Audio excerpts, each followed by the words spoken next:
시인 박목월은 나그네라는 시를 지었죠. 입시를 생각하면서 다시 한번 읽어봤는데요. 강나루 건너서 밀밭길을 구름에 달가듯이 가는 나그네, 길은 외줄기 남도 300리, 술 익는 마을마다 타는 저녁 노을, 구름에 달가듯이 가는 나그네. 저 같은 사람은 이런 시를 읽으면 구름이 가요, 달이 가요? 따져들겠죠? 여러분, 구름이 가요, 달이 가요?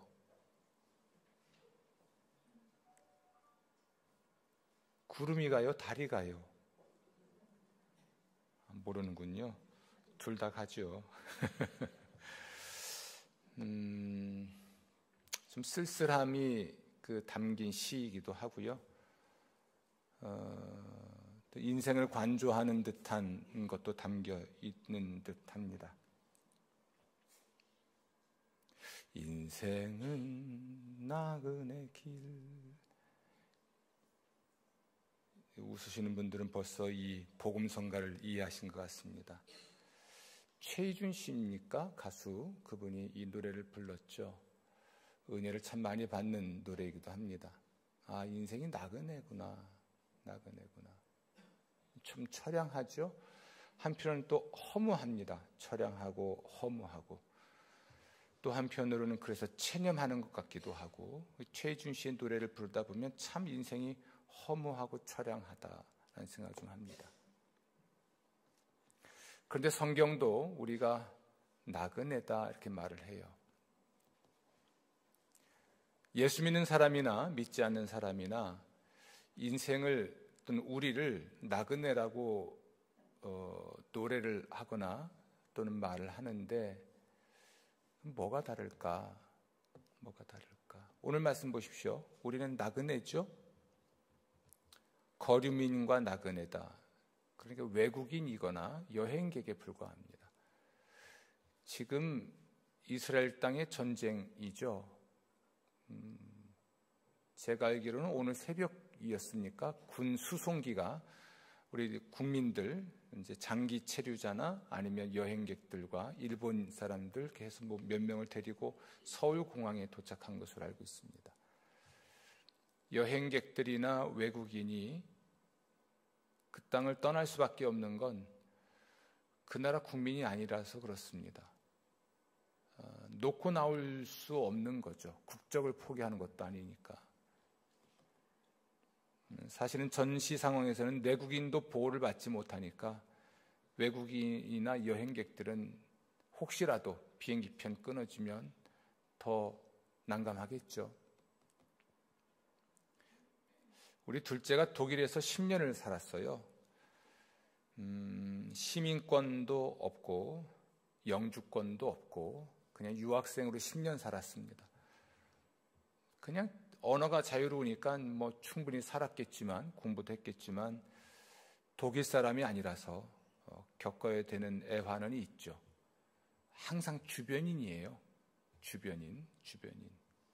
거의 다인종 사회여도 결국은 주변인일 수밖에 없더라고요. 나그네, 여행객, 거류민, 외국인의 살이가 얼마나 좀 외롭고 어려운지 우리 둘째는 좀 아는 것 같습니다. 만약 우리가 그리스도인이라면, 그리고 하나님의 백성이라면 이 세상에서는 나그네일 수밖에 없죠. 성경은 우리에게는 더 나은 본향이 있다 이렇게 말합니다. 본향.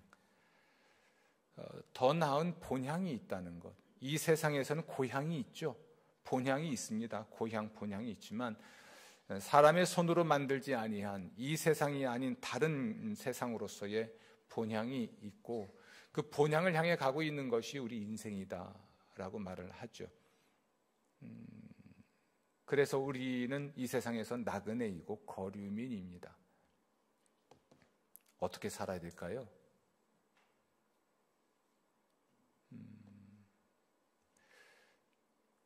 우리가 이 나그네로서 어떻게 살아야 될지, 특히 하나님의 백성으로서 이 세상은 우리가 우리 본국이 아니고 우리의 본향이 아니고 항상 외국인이고 항상 여행객이고 고급진 말로 하면 우리는 순례객에 불과한데 어떻게 살아야 되냐라는 이 질문에 대해서 답을 얻을 수 있는 좋은 사례가 이스라엘 백성입니다. 이집트를 그들이 하나님의 은총으로 탈출하게 되죠. 하나님이 구출하신 건데요. 사도 바울은 그들이 이집트를 빠져나오면서 건넜던 홍해를 건넌 사건을 이스라엘 백성들이 받은 세례다 이렇게 표현을 해요. 그리고 그들이 곧바로 가나안 땅에 들어가지 않고 광야에서 유랑생활, 유목민으로 살게 되는데 이 시간을 시험의 시간으로 이야기를 합니다. 그래서 여기서 우리가 얻을 수 있는 그 성경의 관점은 이스라엘 민족이 이집트에서 구출받은 것은 우리가 죄에서 구원받은 은총에 대한 것이라면 곧바로 가나안 땅에 들어가지 않고 지상에 남아서 살아가는 이 삶, 노마드라고 하는데요. 이 유목민의 삶, 나그네의 삶, 순례객의 삶, 혹은 외국인의 삶이라는 것은 이스라엘 민족의 광야 40년에 견줄 수 있는 삶인 거죠. 이스라엘 민족이 광야를 사는 동안에는 어떠했을까요? 모든 게 불편하죠. 뭘 심어서 거두거나 그러므로 내일을 기약할 수 있는 게 아니에요. 성경에 의하면 구름 기둥이 떠오르면 출발하고 구름 기둥이 멈추면 그냥 텐트 치고 머물고 이제 야영하는 거죠. 이게 구름 기둥이 언제 떠오를지 모르는 거거든요. 다시 말하면 하나님께서 언제 떠나게 하실지를 모르니까 그들은 천막을 쳐도 깊게 말뚝을 박을 수가 없었던 거죠. 어떤 분의 이야기처럼 너무 세상에 말뚝을 깊게 박지 말라는 건데요. 언제든 떠날 준비를 해야만 하는 것이 이스라엘 백성입니다. 내일을 기약할 수 없어요. 씨를 뿌렸습니다. 내년에 거두는 거죠. 그런데 그게 약속되는 게 아니에요. 씨를 뿌렸는데 곧바로 또 떠나야 되니까 그들은 항상 방랑자였죠. 이스라엘 민족이 광야에서 먹고 살 수 있었던 것은 하나님이 만나를 내려주셔서 그것을 먹었고, 하나님이 사막에서 샘이 솟아나오게 해서 그 물을 먹었고, 자연 상태로의 오아시스도 있었지만 기적적으로 인생을 살아간 것이 이스라엘 백성이죠. 그리고 이미 광야에 유목민들이 살고 있었기 때문에 주변에 있는 유목민들과의 어떤 갈등이 있지 않았겠습니까? 이집트에서 430년을 살던 히브리 민족이 갑자기 탈출을 해서 광야로 들어왔는데, 광야 40년을 유랑 생활하면서 이미 기존의 유목민들의 삶의 터전을 사실 지나가거나 또는 그 땅을 침공해야만 그들은 갈 수 있었던 거죠. 그래서 항상 전쟁의 위험이 있고 살육의 위험이 있었죠. 광야는 또 들짐승이 있는 곳이잖아요. 그리고 독충이 있는 곳이고 폭풍 모래바람이 부는 곳입니다. 굉장히 처량한 곳이죠. 그리고 위험한 곳이고, 우리 세상살이는 어떻습니까? 이스라엘 민족을 통해서 우리 오늘날 그리스도인의 삶을 지금 이렇게 살펴볼 수 있다고 말씀드렸는데, 나그네로서, 순례객으로서, 외국인으로서 이 세상을 살아갈 때 우리는 얼마나 위험할까요? 우리는 얼마나 외롭고 처량할까요? 하나님 부르시면 언제든지 떠나야만 하는 존재잖아요. 이런 우리 인간의 나그네 인생 또는 순례자로서의 삶을 단적으로 보여주는 그 처량함과 또는 고독함과 또는 황폐함의 절정은 히브리서 9장 27절에 나와 있습니다. 한번 죽는 것은 사람에게 정하신 것이요. 참, 이게 우리 인간이 이 세상에서 영원히 살 수 없다는 것에 대한 말씀이잖아요. 한번 죽는 것은 사람에게 정하신 것이요. 나는 안 죽고 영원히 이 땅에 살 수 있다. 저 빼고 저 혼자 손들었으니까 여기 계십니까? 우리 여기 김정일 집사님 계시는데 제가 10년 전만 해도 운동장에서 날아다녔죠. 공 차는 걸 좋아하니까. 김민재보다 빨랐다면 거짓말이니까 그 말은 못하겠고, 지금 20대들이 앉아 있는데 그 20대 세월 저도 지나왔잖아요. 이제 60이 되고 보니 그 세월이 좋았기도 하고 참 불안하기도 했던 세월 같습니다. 그런데 이 세월을 이길 수 있겠습니까? 제가 예전에 70kg, 80kg 바벨을 들던 사람인데 지금은 22kg 놓고도 헉헉거리니까 이게 얼마나 세월이 무상한 겁니까?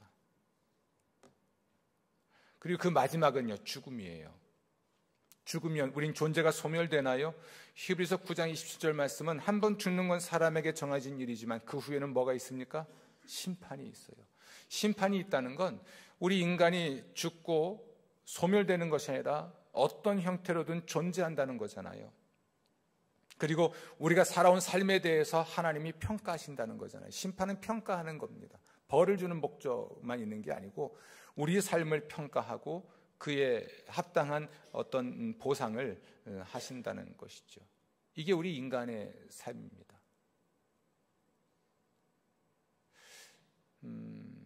그러면 여러분, 이 세상 살이는 소망할 게 없어요.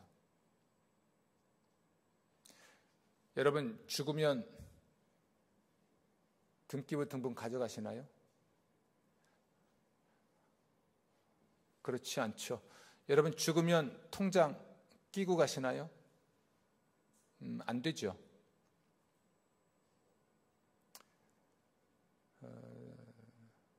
하나님께 대하여 부유하지 못하고 오직 자기에 대하여만 부유했던 사람에 관한 이야기가 성경에 나옵니다. 부자인데 더 부자이고 돈이 돈을 번다고 아무튼 부자는 더 부자가 되더라고요. 뭐 한강의 기적, 개천에서 용난다, 이거 옛날 얘기라면서요. 부의 세습, 권력의 세습이 우리 시대의 특징이고, 그리고 이런 세습으로 인한 것인지 뭔지 모르지만 빈부격차는 점점 벌어지고 있다고 하죠. 죽으면 다 가져갈 수 있겠는가? 안 그렇잖아요. 여러분, 우리가 이 세상에서 나그네로 사는 것이라면 우리는 하늘을 바라고 살아야 됩니다. 아멘. 하늘을 바라고 살아야죠. 그러니까 하나님을 바라고 사는 거예요. 광야 이스라엘 백성들을 인도하신 분이 하나님이시잖아요. 구름 기둥이 떠오르면 출발했다. 이 구름 기둥을 떠오르게 하시는 분은 하나님이세요. 이건 하나님의 임재와 하나님의 인도하심에 대한 상징이거든요. 구름이 멈췄다, 머물렀다. 그러면 천막 치고 사는 거예요. 하나님이 머물게 하시면 머무는 것이고 떠나게 하시면 떠나는 겁니다. 떠나가야 하면 하나님은 칠흑 같은 어둠에서도 불기둥으로 백성을 인도하시는 것이고, 머물러야 하는 것이라면 백주 대낮이어도 그냥 머물러야 하는 것이 이스라엘 민족의 삶이었죠. 그저 가면서 오아시스에서 물을 먹을 수 있었지만 뭐 학자마다 의견은 다를지라도 갓난아이부터 어른까지 심지어 가축까지 한 350만 명, 300만 명 이상 되는 사람들이 광야에서 살아가기는 결코 이건 가능한 게 아니잖아요. 사막에서 하나님이 물이 솟아나게 해서 그들을 먹이시고, 만나라는 것을 통해서 그들을 먹이시고, 메추라기를 통해서 그들을 먹이시고, 이것이 광야에서 이스라엘 민족이 생존하는 방식이었습니다. 그들이 뭔가를 땅을 파고 심어서 우물을 파고 물을 길어서 먹고 산 게 아니고, 식물을 심어서 과일을 따먹은 것도 아니고 채소 걷어먹은 것도 아니고, 그저 자연 환경 속에서 주어지는 대로 하나님의 기적을 통해서 특별히 공급하시는 방식으로 그들은 생존할 수 있었고 살아갈 수가 있었습니다. 이스라엘 백성으로부터 배울 수 있는 나그네의 삶, 그래서 이것을 오늘 설교 제목이 긴 것보다 단순화시킨다면 이건 나그네 영성이라고 표현하고 싶은데요, 또는 순례자의 영성인데, 근본적으로 순례자 혹은 근본적으로 나그네는 하나님을 바라고 살 수밖에 없습니다. 하나님에 대한 온전한 신뢰, 그분이 먹이실 것과 그분이 마시게 하실 것과 그분이 입히실 것에 대한 온전한 신뢰, 그 신뢰를 바탕으로 하루하루를 살아가는 것이 나그네 영성입니다. 따라합시다. 하루만 살자. 네. 내일을 살려고 하지 마시고 하루만 사십시오. 우리가 눈을 떴을 때 여전히 세상에 있으면 그냥 그날을 사는 거죠. 이건 단순히 허무하거나 또는 무책임한 삶을 말하는 건 아닙니다. 하나님의 주권적인 인도하심, 공급하심, 축복하심을 신뢰하는 믿음의 사람의 단순함을 말하는 거예요. 단순한 거죠. 하나님을 신뢰하고 살아가는 삶이에요. 눈을 떴는데 갑자기 구름이 떠올랐어요. 이걸 분별하는 거죠. 구름이 떠올랐다. 분별하고 그럼 가야겠네. 어젯밤에 잤던 잠자리 정리할 뿐만 아니라 며칠 전에 모아놨던 것도 다 챙겨야 되는 거예요. 보따리 싸야 됩니다. 천막 거두고 그걸 또 짊어지고 다음 목적지까지 가는 거예요. 어딘지도 모르는 채 하루하루 살아가는 것이죠. 만나를 먹었던 이스라엘 백성의 그 먹는 방식을 보면 알 수 있잖아요. 그들은 그냥 하루치만 거두잖아요. 하루치. 욕심부리고 이틀치 사흘치 거뒀지만 남겨둔 것이 아침 되면 벌레가 나고 썩어서 못 먹었잖아요. 안식일이 되기 전날이면 그들은 이틀분을 거둘 수가 있었습니다. 그날 먹을 것과 안식일 날 먹을 걸 거둘 수 있었고, 안식일인데도 거두러 나갔던 사람들은 그냥 빈손으로 들어올 수밖에 없었잖아요. 하나님이 공급하신 것으로 살아가는 인생인 거죠. 이게 하나님 바라고 사는 삶이거든요. 그러므로 여러분의 소망은 하나님께 있는 겁니다. 우리의 소망은 하나님께 있는 거죠. 저는 지금도 그걸 뼛속 깊이 경험합니다. 제가 지난 금요일에 말씀드렸나요? 지난주쯤에 제가 죽음을 한 번 더 경험했습니다. 우리 아내도 모르는 죽음. 갑자기 이제 토사광난 나는 것처럼 복통이 시작되더니 이 느낌 알거든요. 그 느낌이 있어요. 토사광난 날 때의 느낌이 있습니다. 토하지도 못한 채 속만 답답하고 싸지도 못한 채 배만 아프고, 그럼 배를 움켜쥐고 화장실에서 구를 수밖에 없는 거죠. 그러면서 식은땀이 나고 온몸에 기운이 빠지면서 이 통증이 심한데 이번에 경험한 건 호흡곤란이에요. 제가 마치 수술을 받고 나왔을 때에 그 폐를 손대고 나왔을 때 그 호흡하는 것처럼 숨이 갑자기 막히고 숨을 몰아쉬어야 되고 짧게 쉬고 길게 쉬고 이거 죽겠구나. 제가 아내를 불렀습니다. 우리 아내가 오늘 없기 때문에 디스하는 건데요. 이름 위에 펜나가 와야 말이죠. 하긴 제가 화장실에 있는데 호흡곤란이 있어서 크게 소리도 못 지르니까 모르잖아요. 연세 드신 분들은 꼭 같이 주무세요. 아셨죠? 이게 죽는 거구나. 정말 죽는 줄 알았습니다. 숨이 턱까지 차오르고 숨이 안 쉬어지니까요. 저는 이 통증이 그렇게 되는 줄은 몰랐습니다. 어떤 분 말씀 따나 폐를 건드려서 그런 거 아닌가. 수술을 했었으니까. 그냥 하루만 사는 것 같아요, 여러분. 하루. 눈을 떴는데 내 눈에 아내가 보이면 살아있는 거니까 하루 사는 거예요. 소망이 하나님께 있습니다. 제 그때 배를 움켜쥐고 뒹구르면서 수술 받고 나와서 그런 기도는 한 적이 없는 것 같은데 살려달라고. 하루만 사는 거예요, 하루만. 단순함입니다. 하나님을 신뢰하십시오. 하나님께 소망을 두고 살아가십시오. 하나님이 구원하셨고, 하나님이 인도하시고, 하나님이 공급하시고, 하나님이 축복하시고, 하나님이 싸우시고, 하나님이 돌보시고, 하나님이 보호하십니다. 우리 나그네잖아요.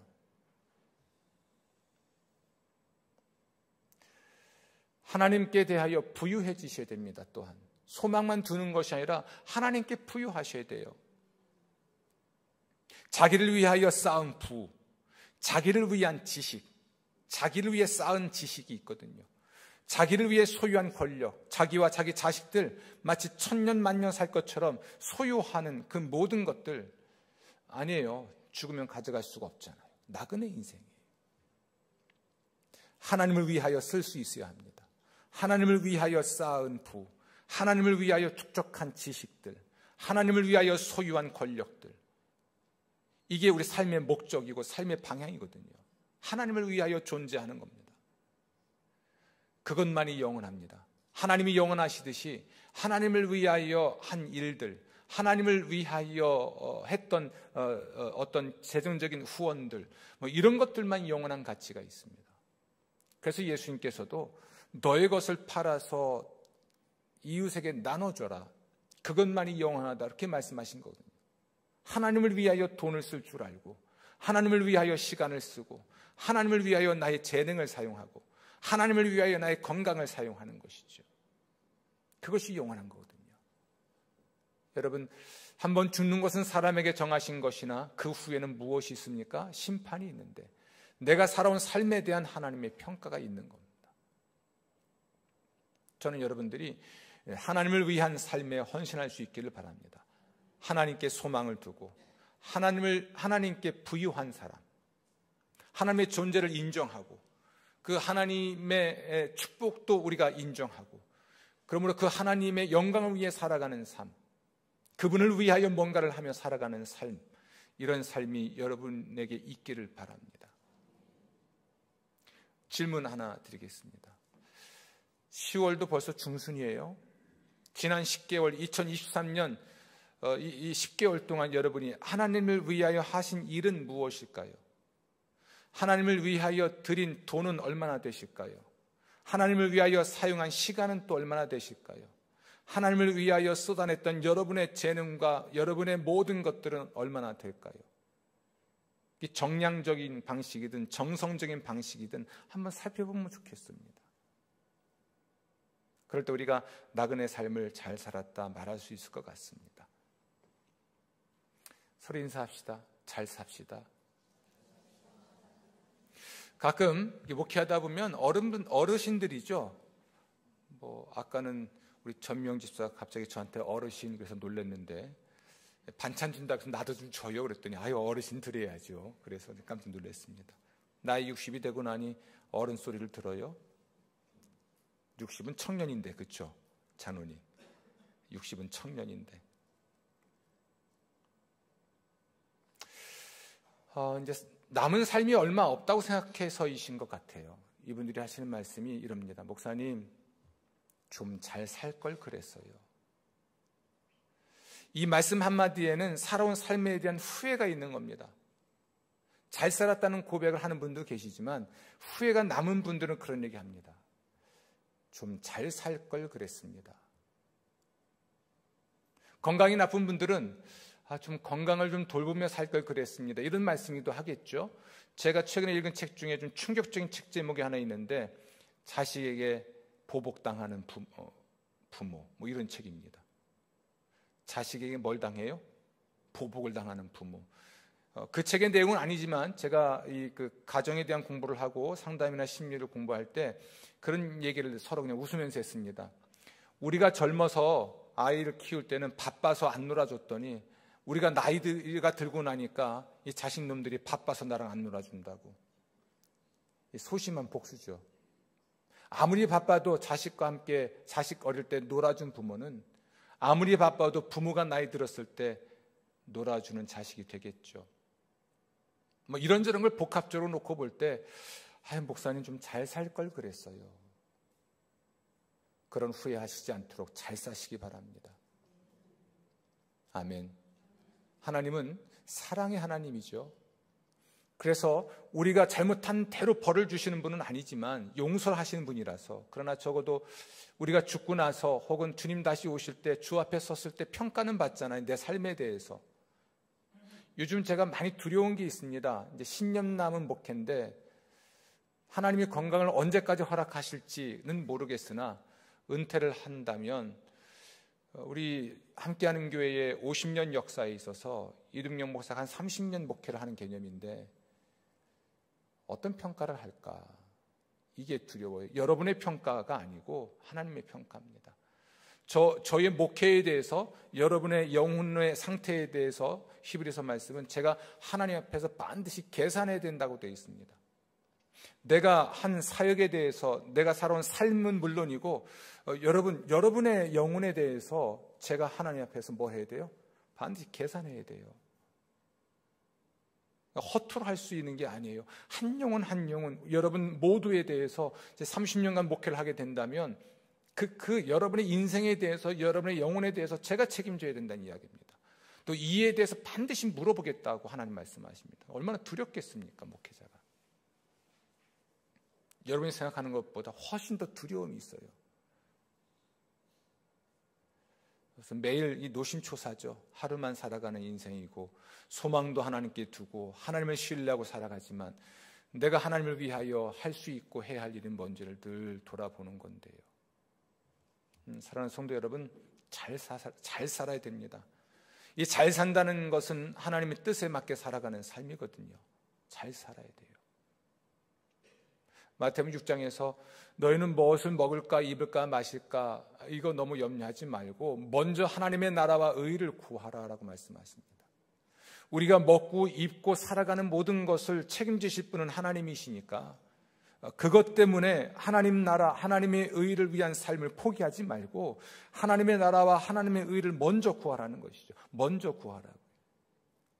무엇을 먹을까 입을까 마실까 이것에 여념이 없어서 하나님 나라, 하나님의 의, 하나님의 뜻, 하나님의 영광 이런 거 그냥 잊어버리고 살지 말고 차라리 이걸 잊어버리고 사는 겁니다. 뭘 먹을까 입을까 마실까 이걸 잊어버리고 어떻게 하나님을 기쁘시게 해드릴까, 어떻게 하나님께 영광을 돌릴까 이것을 고민하며 사는 것이죠. 그러면 이것은 하나님이 먹고 입고 마시는 하나님이 책임지신다.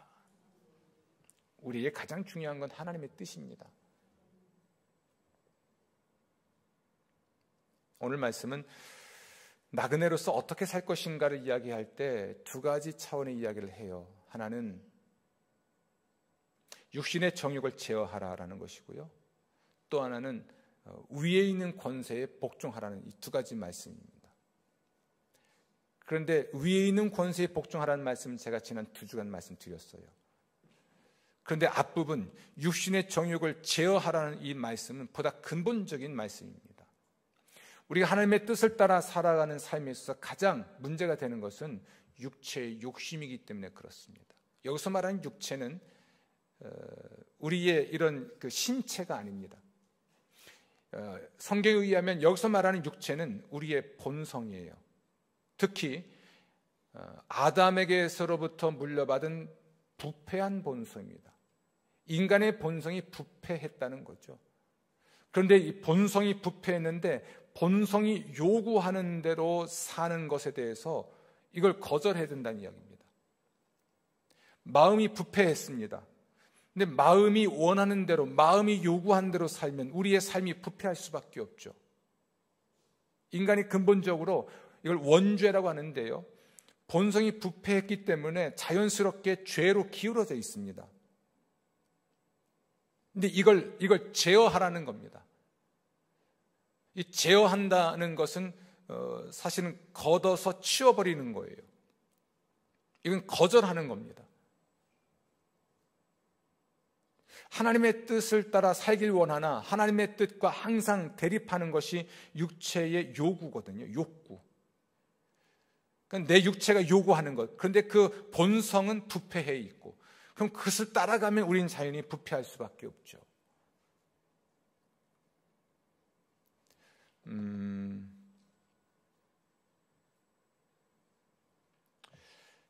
마귀는 본래 선하게 지음받은 천사였습니다. 그 어떤 천사보다도 아름다웠던 존재죠. 근데 그는 보통 전문적으로 이렇게 표현합니다. 스스로 유혹을 받아 타락했다 이렇게 말해요. 저 같은 사람인 거죠. 거울 보고 잘생겼는걸 뭐 이러고 있는 겁니다. 혼자 잘난 거죠.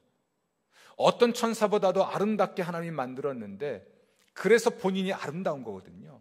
그런데 너무 아름답다 보니까 그래도 내가 하나님보다 낫지 않을까? 이러는 거죠. 거울아 누가 세상에서 제일 멋있니? 하나님이라고 할 테니까 맨날 그 싫은 거죠. 그래서 스스로 유혹을 받아 타락했다고 하고 아담은 본성이 원죄가 없었습니다. 부패하지 않았어요. 그는 어떻게 타락했는가? 유혹을 받아 타락했습니다. 유혹자가 마귀였죠. 근데 우리는 어떻습니까? 이 본성이 썩었잖아요. 부패했잖아요. 이 마음이 부패했는데 자 보세요. 마귀는 지금도 활동하고 있죠. 유혹자. 우리의 본성은 부패했죠. 본성이 요구하는 대로 살면 우리는 늘 죄를 짓게 되어 있는 존재란 말이에요. 유혹자가 있고 본성은 부패했고, 이 상황에서 우리가 어떻게 하나님의 뜻을 따라 살 수 있을까? 이제 참 중요한 것은 우리의 선택의 자유입니다. 하나님 우리를 자유를 가진 존재로 만드셨습니다. 이걸 의지의 자유고 거기서 비롯된 선택의 자유라고 하는데, 하나님이 주신 자유는 선한 것만 선택할 수 있는 자유가 아니에요. 우리가 선한 것만 선택할 수 있었다면 그건 자유가 아니죠. 그냥 선한 것만 선택하도록 프로그램화되어 있으니까 이건 자유가 아니죠. 하나님이 우리가 악을 선택하도록 만든 게 아니라 악을 선택할 수도 있는 자유를 가진 존재로 만드신 거거든요. 우리는 우리의 자유를 오용, 남용하면 안 됩니다. 오늘 말씀도 그렇게 말하지 않습니까? 자신의 악을 가리는데 자유를 쓰지 말라고. 네, 아담은 본인이 가지고 있는 이 아름다운 선택의 자유를 오용, 남용해서 마귀의 유혹을 선택하죠. 그리고 하나님의 뜻을 저버리게 됩니다. 마귀는 스스로 유혹을 받아서 넘어서는 안 되는 선을 넘어버렸죠. 하나님처럼 되려고 했던 존재가 바로 마귀지 않습니까? 우리 부패한 본성을 가지고 있는 우리지만 감사해야 될 것은 우리 그리스도인들 안에 성령님이 계신다는 거예요. 우리는 부패한 본성만 가진 존재가 아니라 성령 하나님이 우리 안에 계세요. 성령의 요구와 부패한 본성의 요구가 우리 마음에서 항상 충돌합니다. 성령의 요구대로 살고자 하나, 성령의 요구를 선택하고 하나님의 뜻대로 살고자 하나 타락한 본성이 못하게 하고, 내가 육체의 요구, 내가 타락한 본성의 요구대로 살려고 하나 성령께서 못 가게 하고 우리가 선택해야 돼요. 이게 우리의 자유입니다. 아담처럼 마귀의 유혹을 받아 하나님이 금지하신 일을 선택하시겠습니까? 그건 불행해지는 길입니다. 우리가 선택한 그 결과를 경험하며 사는 거예요. 육체의 요구를 선택하면 그로 인한 불행을 선택하게 되는 것이고, 성령의 요구를 선택하면 그로 인한 행복을 선택하게 되는 겁니다. 이 전쟁이 우리 마음에서 일어나는 거예요. 이 전쟁이. 이스라엘 민족이 광야를 가는 동안에 먹을 게 없습니다. 또는 먹을 것이 참 빈약합니다. 그래서 하나님을 원망하잖아요.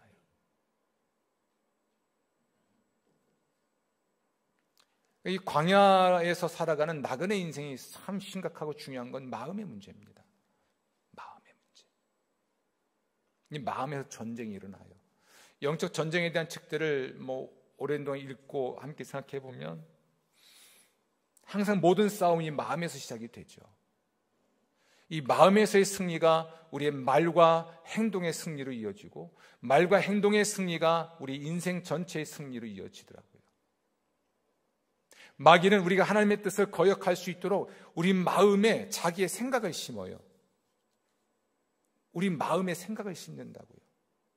매우 유력한 누군가의 말을 통해서도 내 마음에 하나님의 뜻이 아닌 생각을 집어넣는데, 이게 아주 비슷한 생각이에요. 하나님의 뜻과 뜻인지 아닌지 아무튼 헷갈리게 하는 그러한 생각을 심는 존재죠. 이때 우리는 선택을 잘해야 됩니다. 그래서 육체의 정욕을 제어하는 삶, 제어한다는 건 통제하는 건데요. 어떻게 이걸 제어할 수 있을까? 성령을 좇으면 됩니다. 성령을 따라가면 됩니다. 이게 우리 내면의 소리에 귀를 기울이는 것인데, 부패한 본성의 소리가 아니라 성령이 우리 마음에서 우리 영혼에게 하시는 말씀을 듣는 겁니다. 성령께서 내 영혼에게 하시는 말씀을 듣는 거예요. 성령은 언제 어떻게 말씀하실까요? 참 다양하죠. 그러나 가장 정확하고 중요한 건 성경입니다. 성경을 읽고 살아야 되고, 성경을 배워야 되고, 성경을 듣고 살아야 돼요. 하나님 말씀을 들을 수 있는 예배에 헌신하고 공동체에 헌신해서 나 혼자 성경 읽지 않고 공동체가 같이 성경 읽어야 됩니다.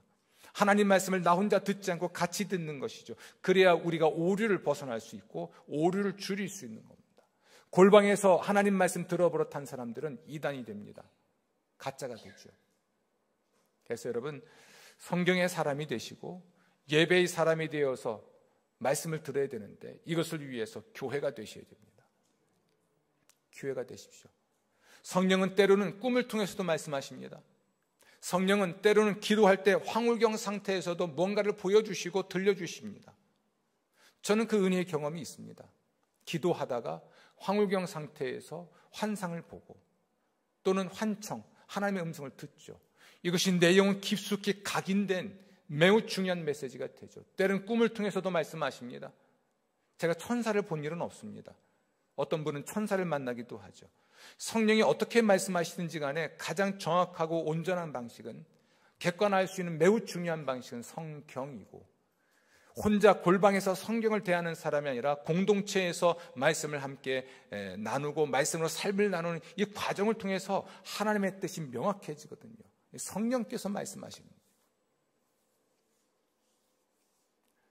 이런 사람들은 이 세상을 살 때 이 세상 사회와 국가에 대해서 하나님이 위에 세운 그 권력에 대해서, 제도에 대해서 순종할 수가 있습니다.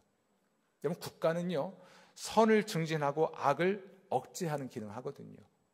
선을 증진하기 위해서 착한 일을 한 사람에게는 상을 주고, 악을 억제하기 위해서 나쁜 짓 한 사람에게 벌을 주는 거거든요. 오늘 말씀 보십시오. 그러한 권력, 그러한 국가에 대해서 우리가 순종하는 것입니다. 하나님이 국가를 세우셨으니까. 성령의 뜻을 따라가는 삶 중에 또 하나의 방식이 있다면 아마 나라법을 지키는 것이 아닌가 생각도 합니다. 양심의 법도 있지만 객관화된 성문법을 알고 지키는 것이죠. 오늘 얘기를 마무리하겠습니다. 사랑하는 성도 여러분, 우리는 이 세상을 나그네로 사는 겁니다. 나그네. 그렇죠? 고급진 말로 순례자로 삽니다. 외국인이에요. 여기가 본국이 아니에요. 비행기 타고 다시 본국으로 와야 되는 것처럼 우린 본향으로 가야 될 사람들입니다. 본향을 소망하는 사람들은 아브라함처럼 하나님이 약속하신 땅에 살면서도 언제든 떠날 준비하고 살았습니다. 아멘. 떠날 준비하시고 그러려면 잘 살아야 돼요. 한 번 더 이야기할까요? 잘 삽시다. 잘 살아야죠. 잘 산다는 건 하나님의 뜻에 맞게 사는 겁니다. 하나님의 뜻을 따르기 위해서는 성령을 쫓아야 되고, 성령이 내 영혼에게 말씀하실 때 성경을 통해서, 설교를 통해서, 공동체의 나눔을 통해서 내게 말씀하실 때, 때로는 꿈을 통해서 또는 황홀경 상태에서 환상을 통해서 여러 가지로 말씀하실 텐데, 가장 객관적으로 정확한 성경과 교회 공동체를 통해서 주시는 말씀 받고 순종하며 사시기 바랍니다. 그러면 배 안 고파요. 그러면 목이 마르지 않습니다. 행복할 수 있습니다. 주님의 평화가 함께 하시기를 기원합니다.